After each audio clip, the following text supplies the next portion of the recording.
इस कार्यक्रम के पुण्यार्जक हैं Bhamashah Shriman Saubhagyamal ji Kataria, Shri Rajendra ji Kataria, Shrimati Neelam Devi, Rohan, Amita, Raunak, Manas Kataria, Ahmedabad. Insurance brokers private limited, Kataria insurance brokers private limited. बीमा से संबंधित सभी प्रकार की सेवाओं के लिए संपर्क करें। Toll free number 1800-270-9080, 7069103000। Mail ID support@policyleader.co.in, enquiry@kataria.co.in, online @policyleader.co.in। चले जाते हैं, प्रभु की दिव्य ध्वनि का श्रवण आनंद नहीं कर पाते हैं, चले जाते हैं। क्या दुर्दशा है इस जीव की, मौलिक वस्तु को बिना छुए चले जाए। और आचार्य भगवान कहते हैं, जीवो चरित दंसन नानक दो। अपने रत्नत्रय में जो स्थित है वही स्व समय है, वही तेरा समय है, वो तेरी पूंजी है, वही तेरी अमानत है। जड़ रत्न कितने इकट्ठे कर लिए, और लाओ और लाओ और लाओ, बन रहे लाला जी लाला जी लाला जी। दाव बन जाओ, विकारों को देना शुरू कर दो। कर्म की है ये अमानत, कर्मों को सौंप दो। जग को दे दी, जग की जग को जड़ की निधियां दे दो। नहीं चाहिए मुझे तो चिन्मय निधि चाहिए। कहाँ से लाओगे? कहीं बाहर में मिलेगी? कोई दुकान है, कोई शॉप है जहाँ ये निधि मिलेगी सम्यक दर्शन ज्ञान चारित्र की? नहीं। रैण तयम न बट्टे अपाण मुयतु अन्नदव्यम्मी। क्या कहते हैं नेमी चंद्र महाराज, आत्मा को छोड़ करके यह निधि तुझे बाहर में नहीं मिलेगी, तेरी निधि तुझ में ही छिपी है। तो क्या करूं? अपनी निधि को पाने के लिए जिन्होंने अपनी निधि को पा लिया है उनकी सन्निधि में जा, उनकी सन्निधि में जाओ, उनकी समीपता में जाओ, उनके निकट में जाकर के बैठ। किसके निकट में जाके बैठते हो? जो व्यसनी हैं, पीते हैं, खाते हैं, बाप का पैसा बर्बाद कर रहे हैं, हाँ, उन्हीं की संगति में रह रहे हो। क्या सीखोगे? अभक्ष खाना सीखोगे, जो नहीं पीना है उसको पीना सीखोगे। जो एक पल भी तुम्हें ऐसा नहीं जीना है, 24 घंटा तुम अपना जीवन को बर्बाद कर दोगे। इसलिए सबसे पहली व्यवहारिक जीवन की अनिवार्य शर्त है कि तुम संगति बदलो, कुछ संगति को छोड़ो और सत्संग में आओ। सबसे पहली अनिवार्य शर्त है, क्योंकि जहाँ पर यह चित्त ठहरेगा वहाँ पर निश्चित रूप से वैसे ही उसके भावों का परिणमन होगा। अच्छे सत्संग में जाओगे तो तुम्हारे परिणामों में निश्चित बदलाव आएगी। सपोज अभी आप सभी लोग किसी विवाह स्थान पर बैठे हैं, अगर किसी विवाह स्थान पर बैठे होते तो क्या ऐसे परिणाम होते आपके? बताओ। नहीं, वहाँ विषय भोग, पंचेंद्रिय का जो विषय है, मन के विषय, उसी में आपका मन प्रभावित होता। युद्ध स्थल पे जाने पर क्या ऐसे परिणाम हो सकते हैं? नहीं, वहाँ शत्रु का, बाहरी शत्रु का विनाश करने का भाव आता है।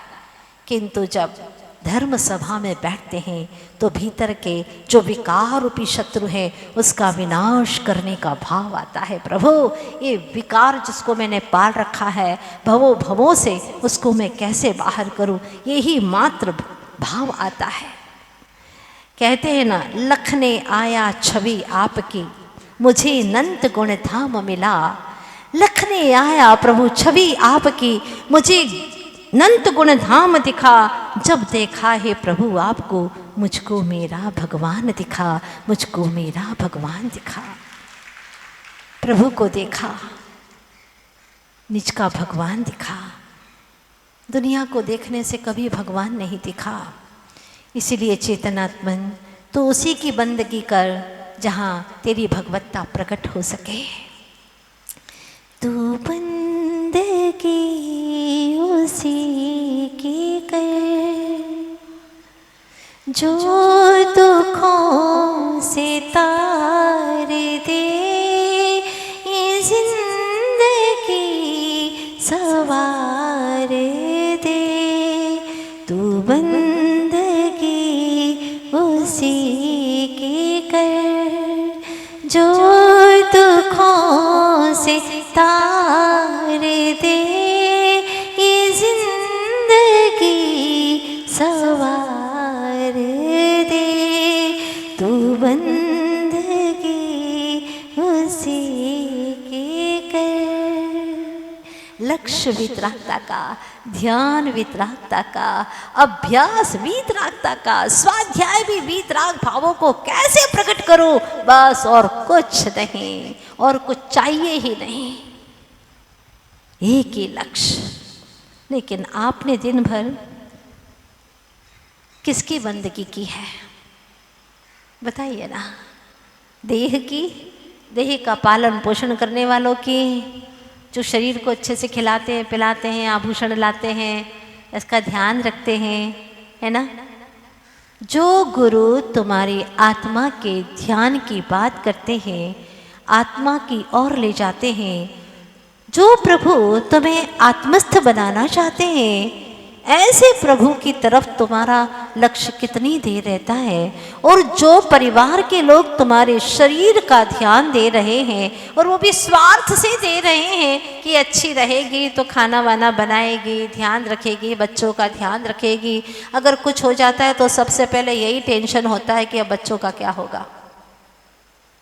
कितना स्वार्थ है, सोचो सोचो, कितना स्वार्थ भरा पड़ा है संसार के अंदर।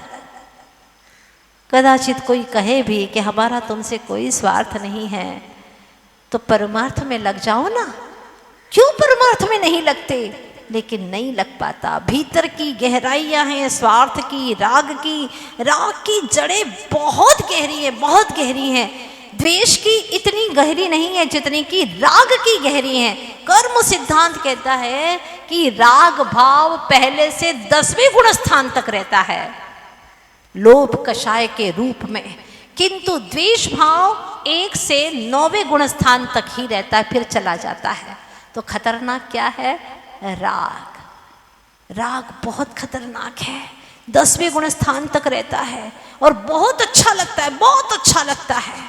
जैसे मक्खी, चिकनाई अच्छा लगता है उसको, और कफ आदि के ऊपर जाकर के बैठ जाती है, गीली मिठाई चाशनी के ऊपर बैठ जाती है, और उसके जो पैर हैं पतले पतले वो उस पर चिपक जाते, फिर वो उड़ नहीं पाती और अपना प्राणांत हो जाता है उसका। उसी तरह से अरे जीव जाग जा, इस राग की मिठास में तो अनंत काल से चिपका हुआ है। जो भव मिलता है अब उसी भव के परिवारों से चिपक जाता है, उसी घर से चिपक जाता है। पता नहीं कितने घर और आने दो, और जमीन आने दो, आने दो, आने दो, और एक झटके में मौत के सब छोड़ करके चल देता है।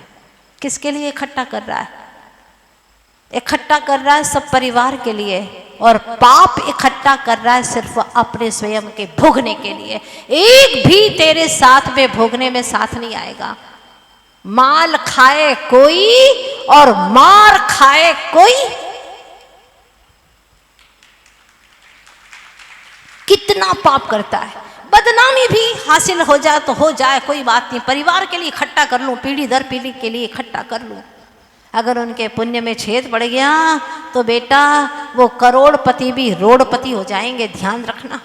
जिनके लिए तो इकट्ठा कर रहा है, कुछ भी नहीं रहेगा उनके पास में। जिनके लिए तो इकट्ठा कर रहा है धन, वो धन तो इनके काम में आए ना आए, लेकिन पाप भोगने में तेरे जरूर आएगा, ये निश्चित बात है, बच नहीं पाएगा।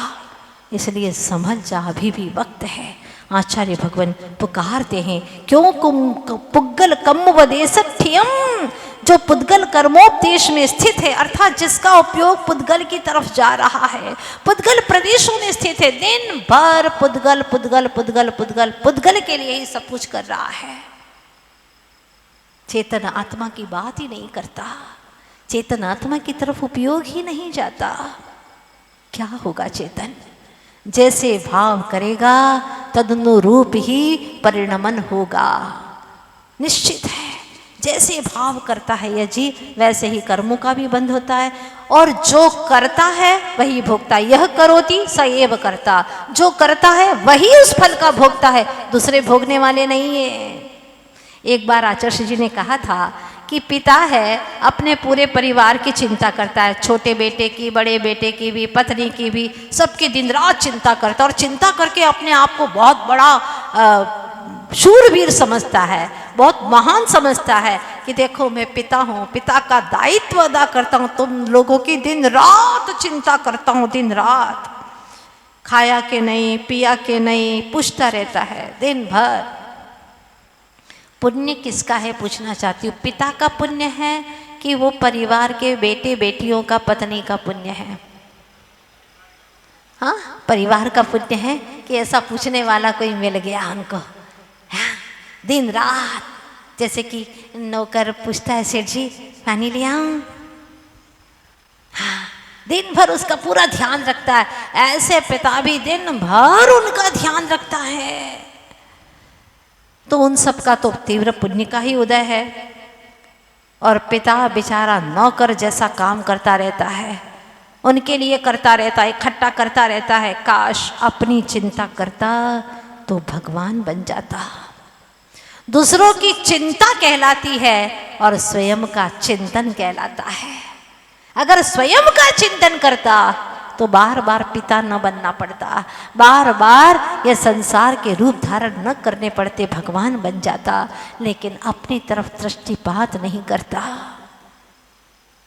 सोच लेना अभी तक क्या किया, क्या कर रहा है, अभी भी नहीं संभल पाएगा। फिर अनंत काल, फिर जो एक बार चला गया ये त्रस पर्याय को छोड़ करके साधिक 2000 सागर की जो अवस्था मिलती है, इतनी मियाद मिलती है, पूरी होने वाली है, यहाँ से जो जाएगा फिर अनंत काल निगोद की और संसार की यात्रा करता रहेगा, भटकता रहेगा। क्या होगा फिर? मान लो कभी पेड़ बन भी गए और वहाँ पर पेड़ बन भी गए, कोई मुनिराज पेड़ के नीचे आकर के बैठ भी गए, तो पेड़ को क्या, वो तो कुछ जानता ही नहीं है, वो समझता ही नहीं है। ज्ञान है उसके पास में लेकिन वो क्षमता नहीं है, एकेंद्रीय जीव बन गया। तो ऐसे ये जीव भी अनंतों बार एकेंद्रीय बना, कीड़े मकोड़े बना, मुनिराज के शरीर पर भी चढ़ गया, लेकिन क्या, ज्ञान था ही नहीं। बड़ी मुश्किल से पंचेंद्रीय सैनी हुए हैं। दुर्लभ लई जो चिंतामणि, त्यों परि आय लई त्रसतणी। दुर्लभता से यहाँ तक आए हैं, पंचेंद्रीय बन गए, पंचेंद्रीय में भी सैनी बन गए और किसी कुल में नहीं गए, जैन कुल में आए। जैन कुल में भी कई लोग भटक रहे हैं जिनको आज तक पता ही नहीं कि जिनेंद्र भगवान कैसे होते। कम से कम तुम इतने सौभाग्यशाली हो कि आपको जिनेंद्र भगवान का ज्ञान हुआ, वीतरागता क्या होती है ये आपको भान हुआ सौभाग्य से। फिर भी वही धमा चौकड़ी, फिर भी वही आपाधापी और वितरागता की ओर दृष्टिपात नहीं। वहाँ पर कैसे मैं जाऊँ, कैसे अपनी वितरागता को प्रकट करूँ, ये भाव नहीं, संयम त्याग को अंगीकार करने की भावना ही नहीं। क्या करें, चाहते तो हैं लेकिन कुछ होता ही नहीं है। करोगे तो सब होगा, करोगे तो आप भगवान भी बन सकते हो, इतनी क्षमता है। एक बार अंदर से रुचि तो जागृत करो। पुग्गल कम्मो वदे सठियम चतम जान पर समयम, पर समय बना, औरों के लिए समय गुजारता रहा। जो औरों के लिए समय गुजारता रहे, पर के लिए समय गुजारता रहे, वो पर समय है। और जो स्व के लिए समय सफल कर दे, उसका नाम स्व समय है। आपको क्या अच्छा लगा, स्व समय या पर समय? हाँ, स्व समय। चॉइस तो बहुत अच्छी है वैसे आपकी, हाँ, लेकिन कर क्या रहे हैं? पर समय का काम। अनंत काल बीत गया, दृष्टि भी स्व सन्मुख नहीं आ रही है। हाँ, लीनता आना तो बहुत दूर है, दृष्टि भी स्व में नहीं आ रही है। स्व सन्मुख दृष्टि होगी, स्व का ज्ञान होगा, फिर स्व में स्थिर होना होगा।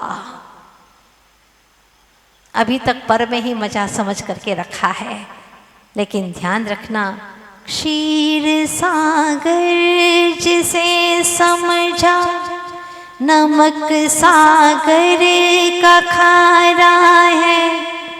चांद पूनम जिसे समझा, अमावस का अंधेरा है। चांद पूनम जिसे समझा, अमावस का अंधेरा है। क्षीर सागर जिसे समझा, नमक सागर का खारा है। बस अभी तो इतना कर लो कि सत्य क्या है, असत्य क्या है। सत्य को जान लिया, स्व का अवलोकन कर लिया तो पर का भी ज्ञान हो जाएगा। स्व पर तत्व का भान होना ये पहली अनिवार्य शर्त है मोक्ष मार्ग की। आप कहोगे माता जी हम तो अहमदाबाद के लोग हैं, हम बहुत अच्छे से समझते हैं स्व क्या है और पर क्या है, बहुत अच्छे से समझते हैं। हाँ, जैसे पानी गिर गया, हमने कहा कैसे समझते हो, उन्होंने उदाहरण दिया हमें।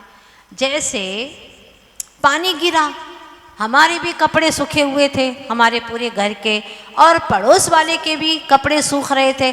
पानी गिरा, हम गए और हमने अपने कपड़े उठाए सारे, अपने अपने घर वालों के सबके कपड़े उठाए, पड़ोस वालों के, उससे हमें क्या लेना देना। हाँ, वो तो गीले होते रहे, हमको स्व पर तत्व का पूरा भान है।